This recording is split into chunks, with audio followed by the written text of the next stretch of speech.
Ayub itu jatuh. Ya, kalau nggak percaya ya nanti baca sendiri. Ayub akhirnya jatuh, dan dia jatuhnya itu begini. Jatuhnya itu karena teman-temannya selalu bilang, Ayub, kamu kok sengsara seperti ini, pasti kamu pernah berbuat salah.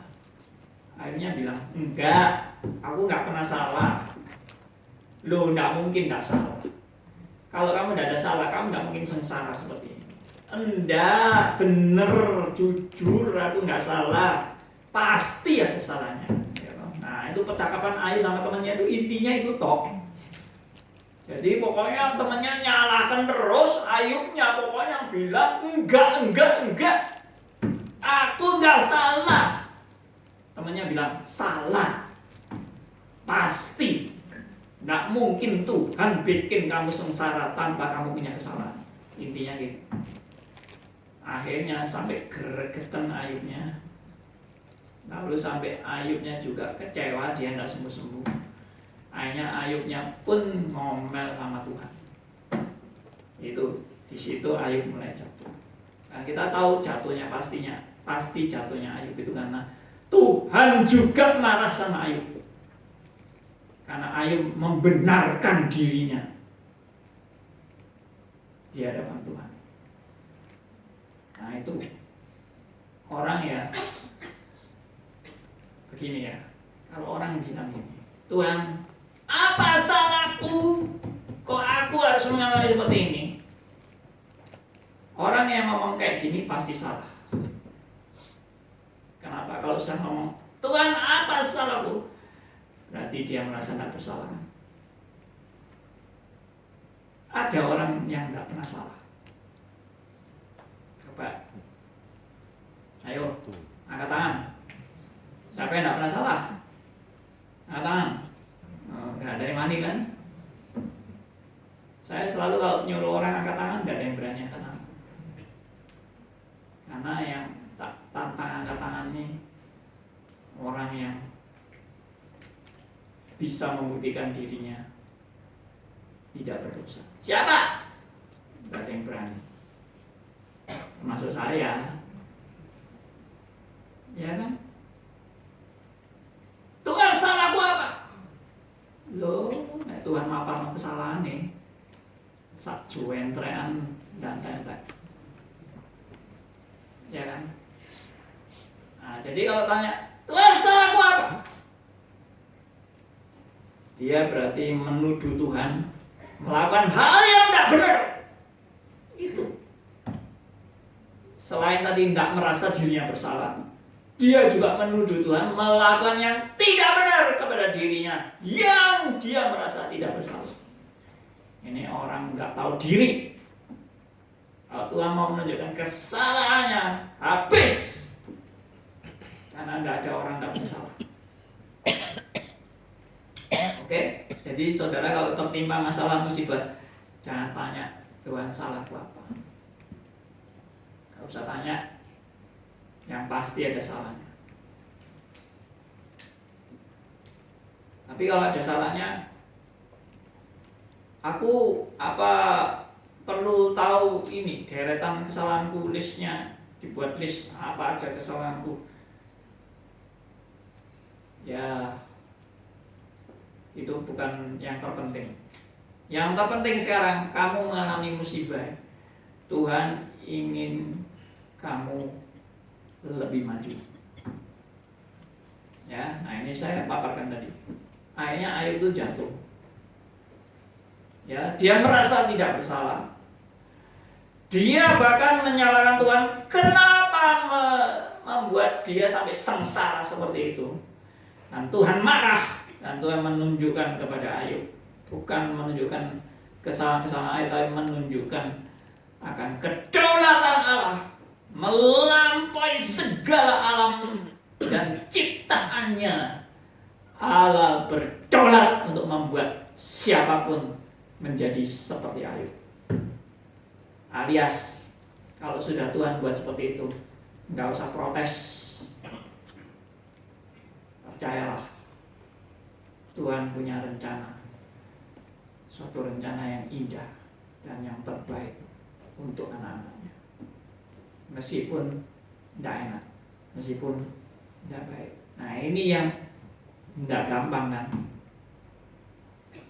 Kalau kita terima yang enak-enak, berkat-berkat yang bagus-bagus, oh Tuhan itu sangat baik, sangat indah sekali. Karena emang semuanya baik-baik semua. Tapi kalau tidak enak, lalu Tuhan bilang, aku berhak membuat dirimu seperti itu. Taat enggak? Aduh, kita lalu bilang, ya Tuhan, Engkau baik. Tapi enggak enak ngomongnya. Karena udah merasa kepahitan, merasa sakit, merasa susah, menderita. Tapi itu yang Tuhan mau didik kepada Ayub. Ya, sampai akhirnya Ayub menyadari kesalahannya dan Ayub taat kepada Tuhan. Oke ya, kita masuk sekarang pada slide. Ini slide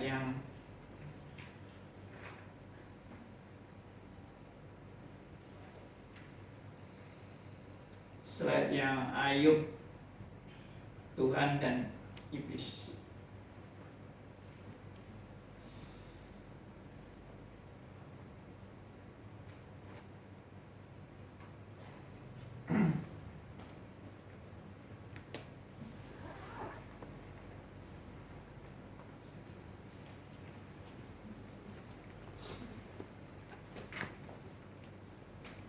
Di bagian hampir terakhir,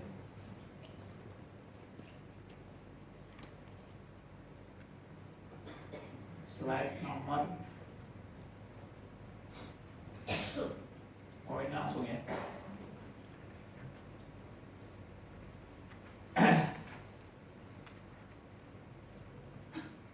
Ya ini yang saya ungkapkan. Akan terjawab pertanyaan semacam, dosa apakah yang dilakukan Ayub sehingga dia harus mengalami penderitaan sedemikian berat? Kalau dosanya pasti banyak dosanya. Meskipun Ayub tidak disebut dosanya apa, Ayub tetap orang berdosa. Karena orang yang banyak kelemahan, banyak kekurangan. Tidak ada orang yang tidak tanpa dosa, itu tidak ada. Kalau dikatakan di Alkitab seperti Ayub, dalam hal ini Ayub tidak berdosa. Dalam hal, maksudnya tidak berdosa itu dalam hal itu Ayub tidak menyalahkan Tuhan. Itu yang dimaksud dengan Ayub tidak berdosa. Bukan Ayubnya benar-benar tidak punya dosa, itu salah besar. Ayub tetap berdosa. Ayub itu tetap manusia biasa, karena di Alkitab juga dikatakan Elia yang diangkat ke surga itu pun manusia biasa. Dan dia pun juga berdosa. Dia diangkat ke surga bukan karena tidak punya dosa, salah besar. Tapi diangkat ke surga karena apa? Ya karena anugerah Tuhan. Karena itu rencana Tuhan. Oke. Lalu pertanyaan berikutnya, kurang baik apakah Ayub sehingga dia masih harus menderita sedemikian beratnya? Ya ini semua sudah terjawab. Karena apa? Karena Tuhan punya rencana. Rencana yang terbaik buat Ayub. Sudah itu jawaban paling jitu. Makanya sekarang mahasiswa yang pintar-pintar ini kalau ditanya selalu jawabannya, kenapa begini, kenapa begitu? Ya penetapan Tuhan. Jawabannya final saja. Penetapan. Tapi itu ngomongnya gampang, ngalami yang tidak gampang. Betul ya?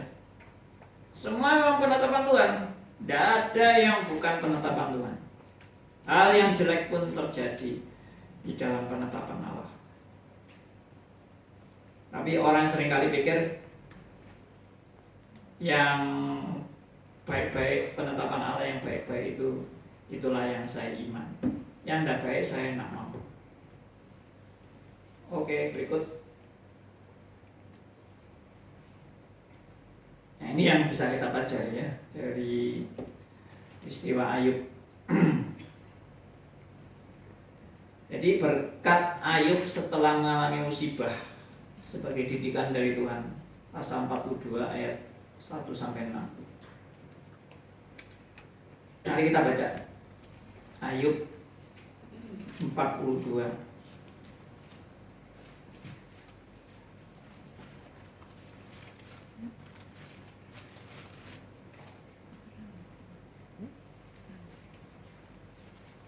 1 sampai 6.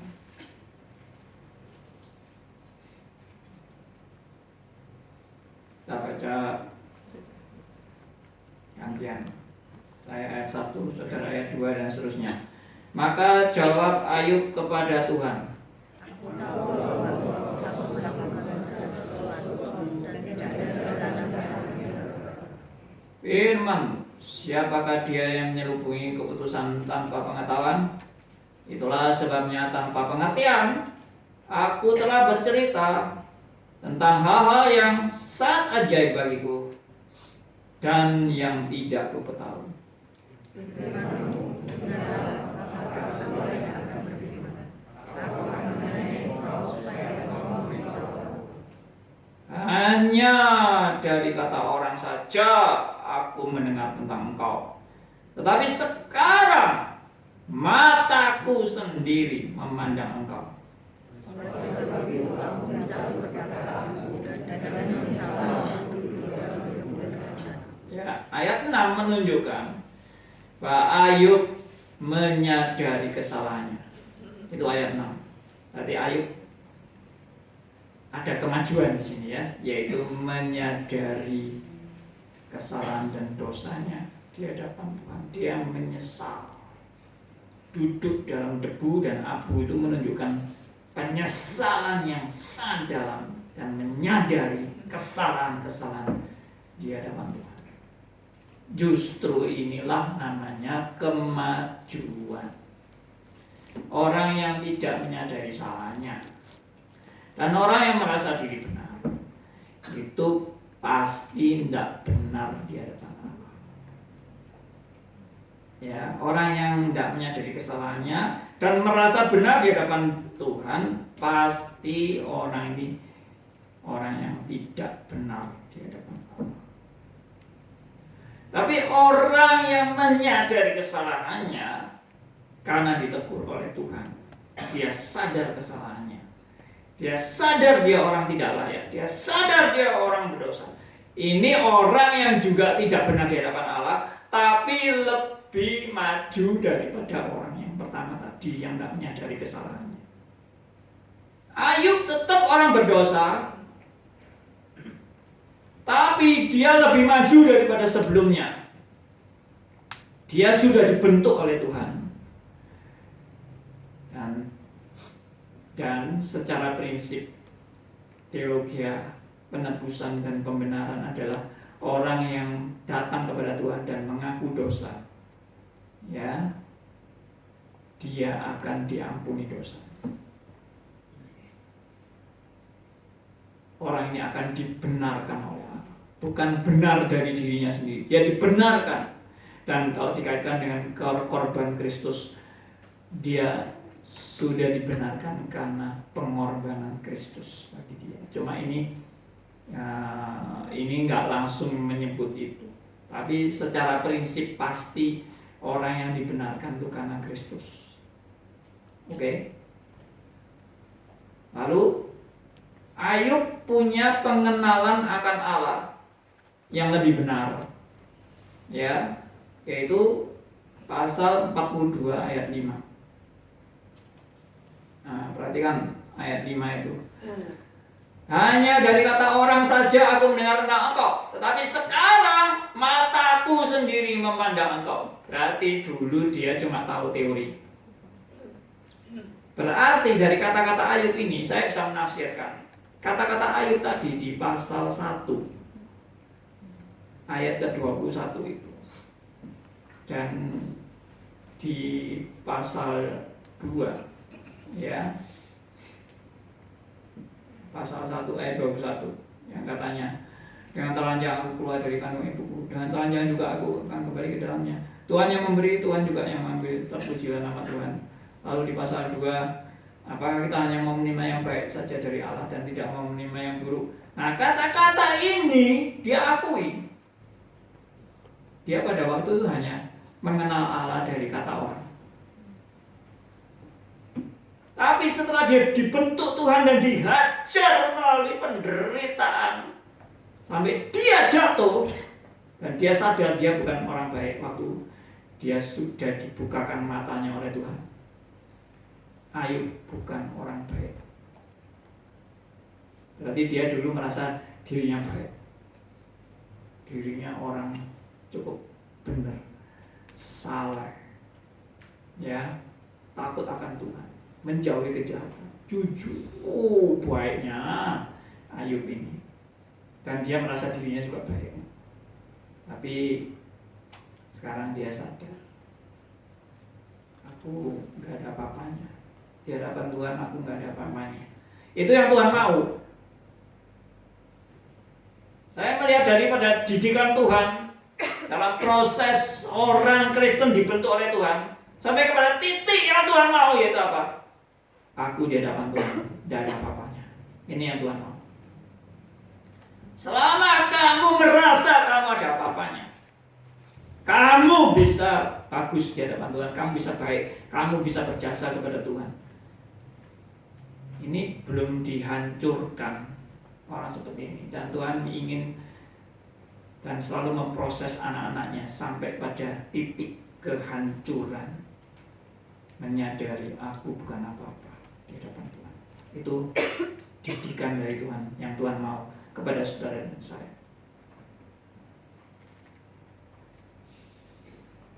Puji Tuhan, kalau saudara tidak harus sampai menunggu proses seperti Ayub, dan saudara sudah menyadari aku di hadapan Tuhan bukan apa-apa. Puji Tuhan. Tapi untuk mencapai seperti ini, Ayub harus mengalami sengsara yang begitu hebat dan luar biasa. Sampai dia yang tahu dari teori sekarang praktek. Itu dulu aku tahu dari orang lain, sekarang mataku sendiri memandang kepada Tuhan. Itu dulu tahu teori, sekarang tahu praktek. Ini yang dialami oleh Ayub, dan Tuhan mau ini. Jadi sebetulnya tadi antara iblis dengan Tuhan, yang dimana Tuhan menawarkan Ayub, seolah-olah Ayub diadu dengan iblis, itu hanya permainan di permukaan. Itu jangan saudara kira Tuhan mau mengunggulkan Ayub. Tuhan sudah tahu sampai di mana Ayub itu ukurannya. Tuhan sudah tahu sampai di mana Ayub kekuatannya, betul nggak? Tuhan tahu. Tuhan bukan nggak tahu. Tuhan juga tahu sampai di mana kepandaian iblis. Tuhan tahu sampai di mana kemampuan Ayub. Pasti Ayub hancur kalau diadu sama iblis. Makanya di dalam Tuhan memagari, dikatakan Tuhan memagari, pagar luar dilepas, tapi pagar dalam masih dipegang. Kamu jangan menyentuh tubuhnya. Setelah pagar dalam lagi dibuka lagi, kamu boleh menyentuh tubuhnya, tapi jangan menyentuh nyawanya. Pagar dalam lagi masih dijaga lagi. Kalau Tuhan tidak jaga, habis total itu. Jadi saudara juga tidak boleh sombong ya. Saudara tidak boleh sombong. Kalau saudara sampai sekarang masih teguh beriman kepada Tuhan, bukan karena saudara hebat, tapi karena Tuhan menjaga, memelihara hidup Anda. Itu yang disadari oleh Ayub. Saya bukan apa-apa. Ya, Tuhan sudah menghancurkan keakuan Ayub, dan itu yang Tuhan mau. Berarti di sini Tuhan pakai iblis untuk menggoda Ayub, tapi dalam rangka Tuhan mau mendidik Ayub untuk mengalami kehancuran. Dan dari kehancuran itu Ayub belajar, I am nothing. Aku tidak bisa menyombongkan diri lagi. Aku tidak bisa merasa aku orang hebat dan luar biasa di hadapan Tuhan. Oke? Itu yang Ayub bilang, aku dulu tahu dari orang lain, sekarang mataku sendiri memandang kepada Tuhan. Lalu pelajaran berikutnya di ayat kedua, pasal 42, ayat yang kedua. Ya, saya bacakan. Aku tahu bahwa engkau sanggup melakukan segala sesuatu dan tidak ada rencanamu yang gagal. Ini luar biasa. Ya, Ayub betul-betul mengakui kedaulatan Allah sehingga rencananya tidak ada yang gagal. Inilah juga suatu kesimpulan yang solid dari teologi reform. Kalau Tuhan sudah punya rencana, pasti terjadi. Tidak mungkin gagal. Tidak mungkin ada yang bisa menghalangi rencana Tuhan. Jadi kesimpulan lagi apa? Kesimpulan lagi adalah iblis sedang diperalat Allah untuk menggoda Ayub. Dan melalui godaan terhadap Ayub, Tuhan sedang memproses Ayub untuk dididik dan dihajar melalui godaan iblis itu dan godaan teman-temannya juga. Ya, Tuhan sedang mendidik Ayub sampai dia merasa benar-benar aku bukan apa-apa di hadapan Tuhan, dan sampai dia juga sadar bahwa dulu aku hanya tahu teori, sekarang aku baru memandang Tuhan dengan mata. Dan kemudian Ayub bilang bahwa tidak ada rencanamu yang gagal. Engkau sanggup melakukan segala sesuatu, termasuk mendidik Ayub dan tanda petik menghabisi Ayub. Tuhan menghabisi Ayub melalui iblis. Berarti yang jadi alat untuk tujuan Tuhan tercapai adalah iblis. Dalam hal ini iblis nggak tahu kalau diperalat. Ya, iblis memang pintar, tapi masih lebih pintar Tuhan. Dan di hadapan Tuhan, iblis cuma jadi alat negatif untuk menggenapi rencana Tuhan. Di sini kita percaya Allah lebih berkuasa di dalam mengendalikan iblis. Allah sangat berkuasa, berdaulat penuh. Iblis pun berada dalam kedaulatan. Mana slide-nya?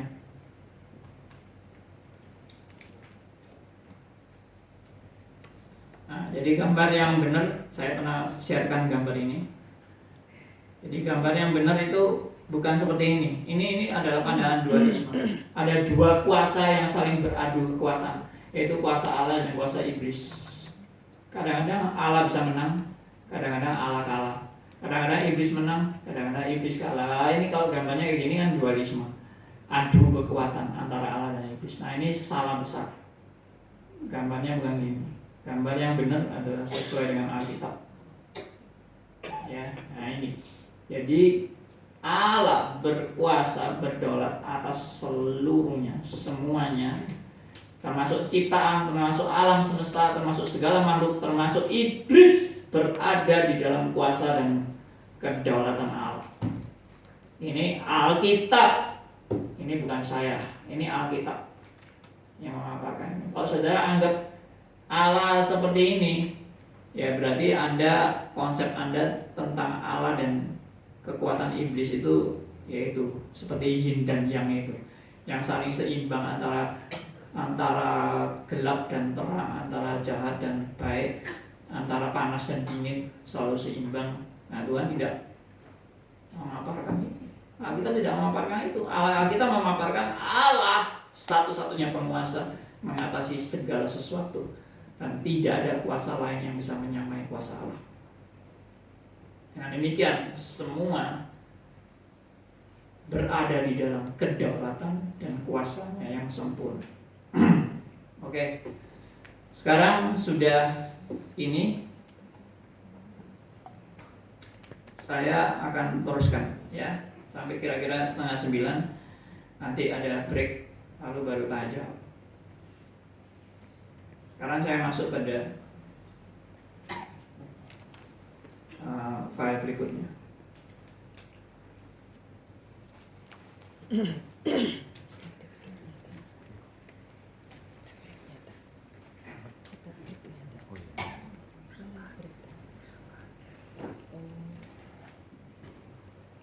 Slide.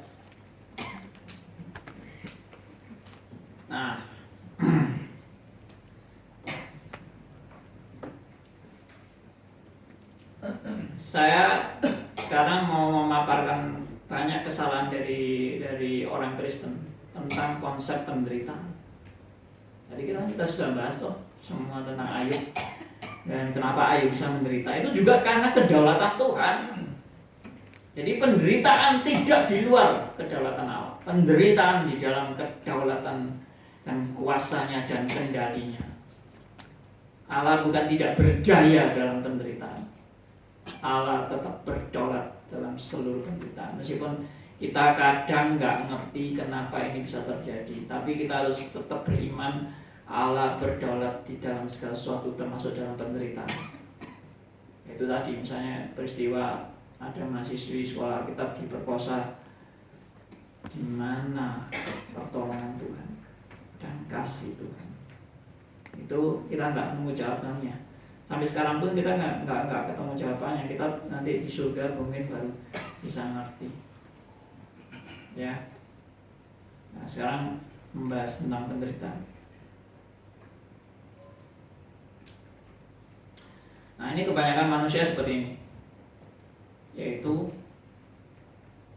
saya tidak mau menderita. Betul ya?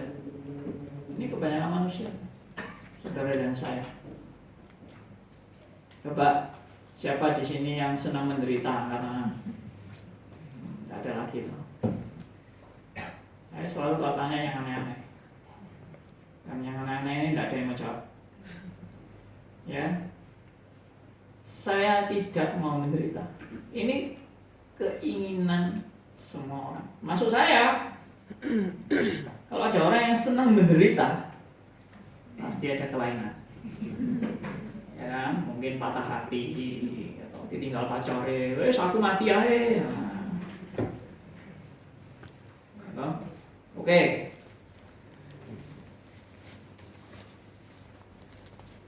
Ya, kenapa tidak mau menderita? Karena menderita itu identik dengan hal yang terkutuk, negatif, jelek, dan harus dihindari. Menderita itu jelek. Ini saya paparkan sedikit. Menderita itu sama dengan kena apes, sial.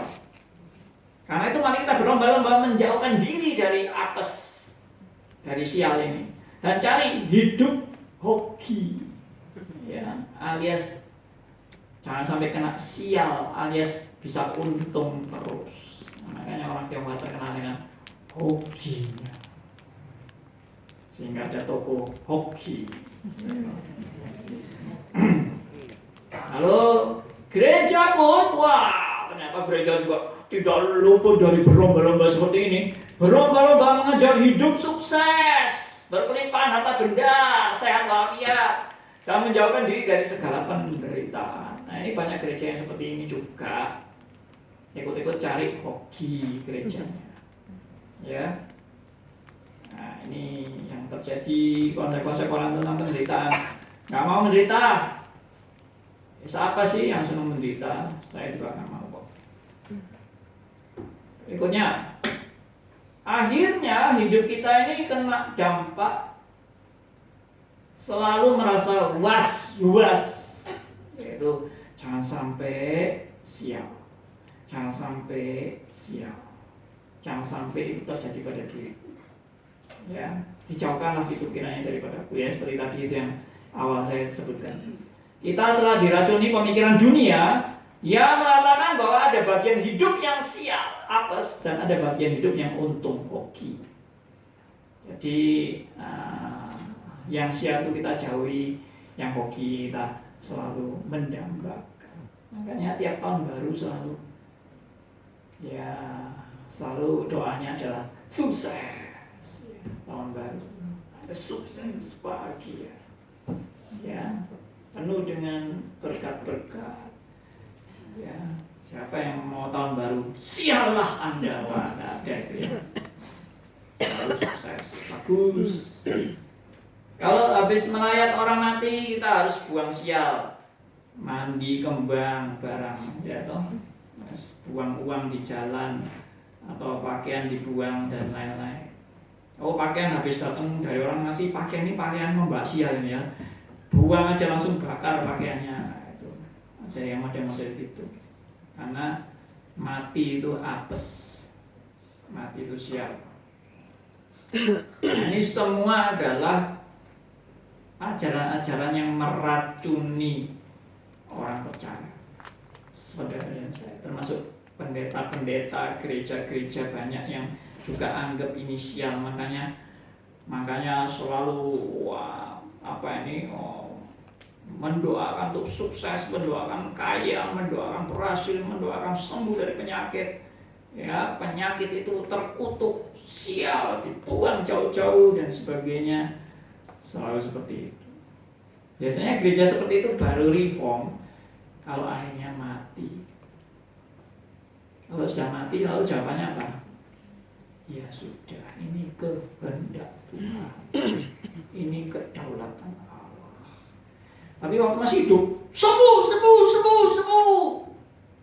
tidak boleh sakit, jangan mati. Ya, nah itu. Good.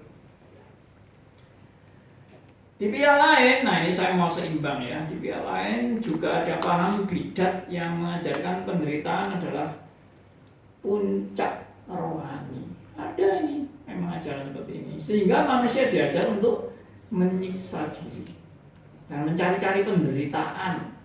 Karena kalau tidak menderita berarti kurang rohani. Ini namanya teologi penderitaan. Jadi yang cocok tuh seperti teologi penderitaan tuh seperti modelnya saya ini loh, kurus. Orang setiap kali lihat saya, kok kurus ya? Tambah kurus ya? Hari dulu tambah kurus terus ya, lama-lama jadi beting. Karena saya tambah kurus terus ya, nggak apa-apa, saya tambah kurus. Orang yang bilang tambah kurus itu karena begitu memperhatikan saya dan mengasihi saya.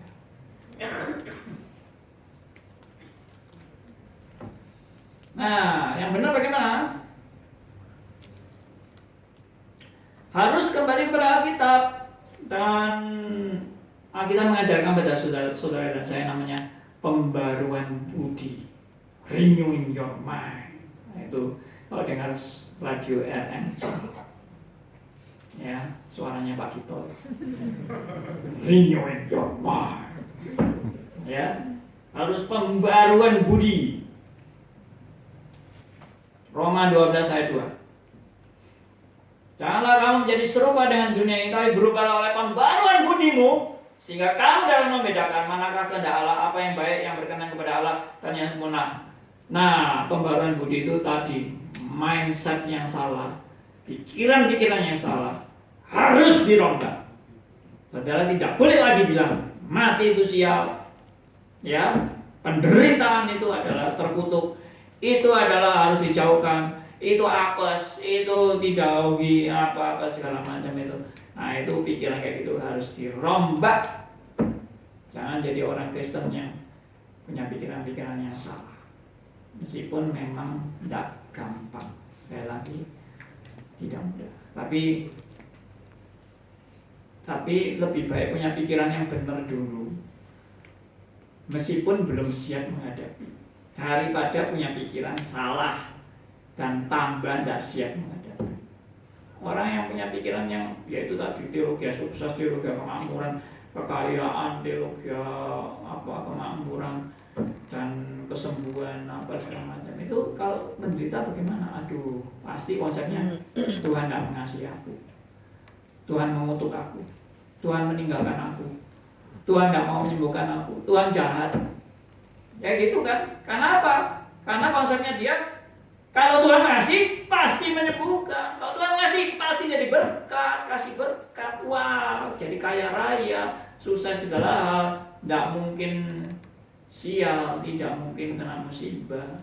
Nah, itu konsepnya sudah salah. Makanya kalau ditanya mana yang perlu, pengajaran atau perbuatan, ya dua-dua perlu. Tapi kalau ditanya mana yang lebih dahulu perlu, selalu jawabannya adalah pengajaran. Karena pengajaran mendahului perbuatan, dan perbuatan dari dasar pengajaran yang salah pasti juga perbuatannya ngawur. Karena misalnya tadi Contohnya misalnya konsepnya adalah mati itu sial. Nah, kalau konsepnya mati itu sial, ya berarti Anda nggak boleh mati. Ya toh, jadi orang Kristen mesti hidup terus. Ya, mau mati dengan iman, nggak jadi mati akhirnya. Ya, mau mati lagi dengan iman, nggak jadi mati lagi. Akhirnya Tuhan sendiri bingung, mau manggil pulang pun nggak bisa. Ini anakku terlalu beriman sampai nggak bisa pulang ke surga. Karena konsepnya mati itu siap. Nah, ini contoh, ya, pikiran salah, perbuatannya juga ikut dengan pikiran yang salah.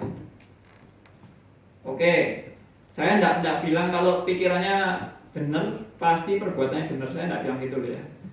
Karena orang yang pikirannya benar tetap adalah orang berdosa, yang perbuatannya masih bisa salah dan masih perlu dikoreksi dan diproses oleh Roh Kudus. Kalau dia benar-benar anak Tuhan, kalau bukan anak Tuhan, ya nggak tahu. Kita tidak mau apa-apa. Oke, berikut.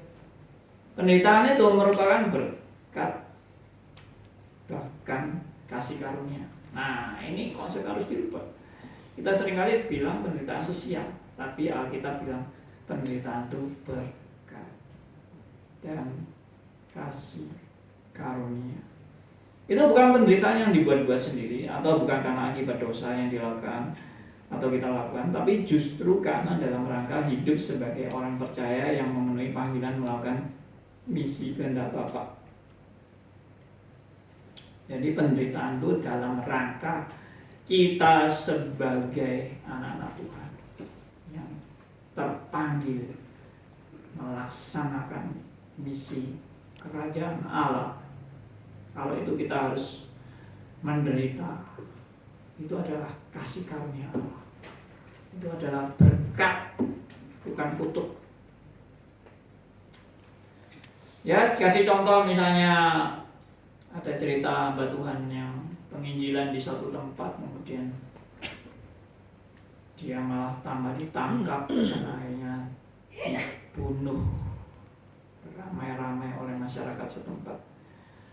Itu orang kalau bilang, aduh, penginjil ini mati sial ya, kasihan banget, baru mendarat sudah langsung dibunuh oleh penduduk di pedalaman itu.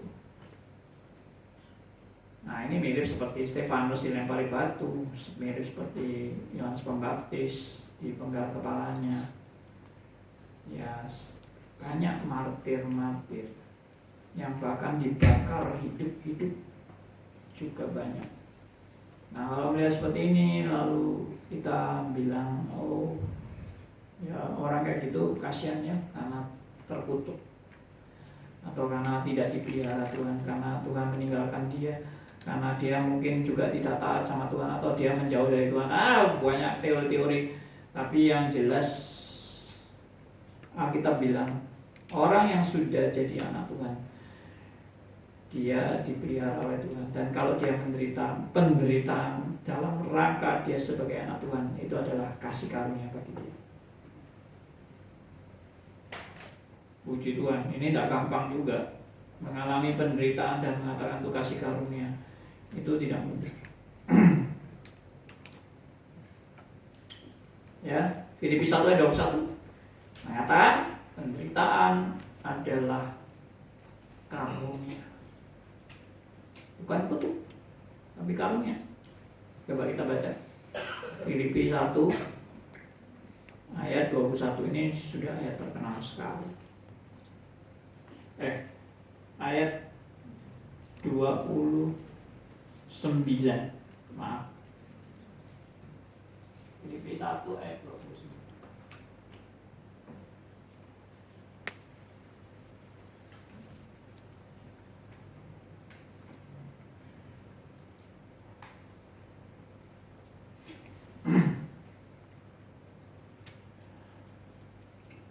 Filipi 1 ayat 29. Mari kita baca sama-sama. 1, 2, 3. Sebab kepada kamu dikaruniakan bukan saja untuk percaya kepada Kristus, melainkan juga untuk menderita untuk Dia. Kamu kamu karuniakan bukan hanya untuk percaya. Percaya aja itu adalah karunia. Tapi bukan hanya dikaruniakan percaya saja, tapi juga dikaruniakan untuk menderita untuk Dia.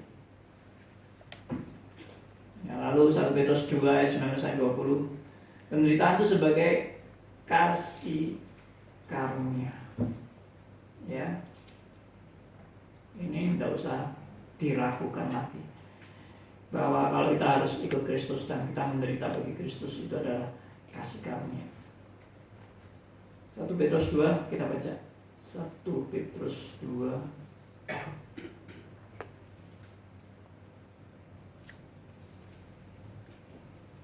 ayat 19 sampai 20. Mari kita baca sama-sama. 1, 2, 3. Sebab adalah kasih karunia jika seorang karena sadar akan kehendak Allah menanggung penderitaan yang tidak harus ia tanggung. Sebab dapatkah disebut pujian jika kamu menderita pukulan karena kamu berbuat dosa. Tetapi jika kamu berbuat baik dan karena itu kamu harus menderita, maka itu adalah kasih karunia pada Allah. Kita tidak pernah bilang sial menderita. Kalau kamu sudah berbuat baik, kamu menderita itu sial. Tidak, itu disebut bahkan kasih karunia pada. Luar biasa. Ya, dan itu namanya privilege, hak istimewa. Saudara dan saya kalau boleh menderita bagi Kristus, itu adalah hak istimewa. Karena menderita bagi Kristus adalah kemuliaan. Bagi kemuliaan Allah itu, bagi kemuliaan Allah itu bukan suatu yang sial, itu bukan suatu sampah, itu adalah kemuliaan. Karena itu disebut privilege, hak istimewa. Orang kalau hak istimewa kan seneng kan, berebut hak istimewa. Tapi hak istimewanya ini apa? Menderita bagi dia. Kalau zaman dulu orang masih bisa ngerti ini, tapi zaman sekarang orang sudah sulit ngerti. Kenapa? Karena zaman dulu itu orang yang boleh menderita bagi seorang raja itu adalah privilege, hak istimewa. Saya mau menderita bagi raja saya, karena bagi saya raja segala-galanya. Orang sampai mengorbankan hidupnya, mengorbankan keluarganya, mengorbankan apapun masa depannya bagi raja. Karena kalau dia boleh mempersembahkan hidupnya bagi raja, itu adalah hak istimewa. Ya, mau perang, mau menyerahkan nyawa, atau mau dijadikan umpan untuk dia mati bagi rajanya, itu adalah hak istimewa. Tapi sekarang orang udah nggak mau itu ya. Tapi konteksnya tetap sama. Kita sekarang siap menderita bagi Kristus. Itu adalah hak istimewa.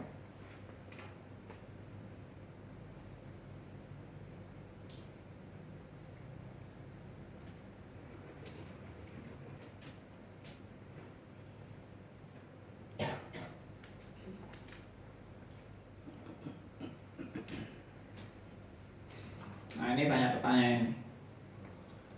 Bagaimana kita bisa membedakan kita sedang diuji Tuhan atau dicoba iblis? Pertanyaan ini selalu saya jawab, tidak perlu diketahui ini dari Tuhan atau dari iblis. Karena semua yang kita alami sebagai anak Tuhan, itu pasti karena Tuhan sudah menetapkan. Kalau mau lebih halus, Tuhan mengizinkan. Dan Tuhan sudah buka pagar untuk kita mengalami pencobaan. Ini bukan membenarkan diri orang itu berbuat dosa, lalu bilang, ini ya gara-gara Tuhan aku berbuat dosa, karena Tuhan sudah membuka pagar bagi aku. Jadi bukan salah aku ya, karena salahnya Tuhan ya. Nah, ini nanti dulu ya, ini orang yang cari kambing hitam untuk membenarkan dirinya dalam berbuat dosa. No. Tapi maksudnya adalah kita menyadari segala sesuatu yang terjadi dalam hidupku ini ada di dalam kontrol atau pengendalian tangan Tuhan yang Maha Kuasa. Dan saya justru harus belajar bersandar kepada kuasanya dan bukan mengandalkan kekuatan dan kehebatan diri kita waktu kita menghadapi hal-hal seperti itu. Ya, yang penting sekarang pertanyaannya bukan ini dari Tuhan atau dari iblis. Yang penting saudara dan saya sudah anak Tuhan atau belum. Kalau anak Tuhan, Tuhan pasti jaga Anda. Tuhan pasti pelihara, Tuhan pasti memakai Anda. Dan apapun yang terjadi tetap dalam kontrol dan kendali Tuhan. Kalau Anda bukan anak Tuhan, tidak tahu jaminannya apa. Makanya yang sadar atau masih ragu-ragu dirinya anak Tuhan atau tidak, ya cepat-cepat bertobat, datang kepada Tuhan untuk menerima Yesus sebagai Tuhan dan Juru Selamat. Dan sekarang siapa menerima Yesus sebagai Tuhan dan Juru Selamat, Alkitab bilang dia diberi kuasa untuk menjadi anak-anak Allah. Yohanes 1 ayat 12 dan 13. Ya, barang siapa yang percaya menerima Kristus sebagai Tuhan dan Juru Selamat, dia diberi kuasa menjadi anak-anak Allah. Oke, mengapa demikian? Nah, ini tadi. Nah, Tuhan pasti selalu menyertai dan melindungi anaknya dalam setiap langkah hidupnya. Tuhan adalah gembala yang baik.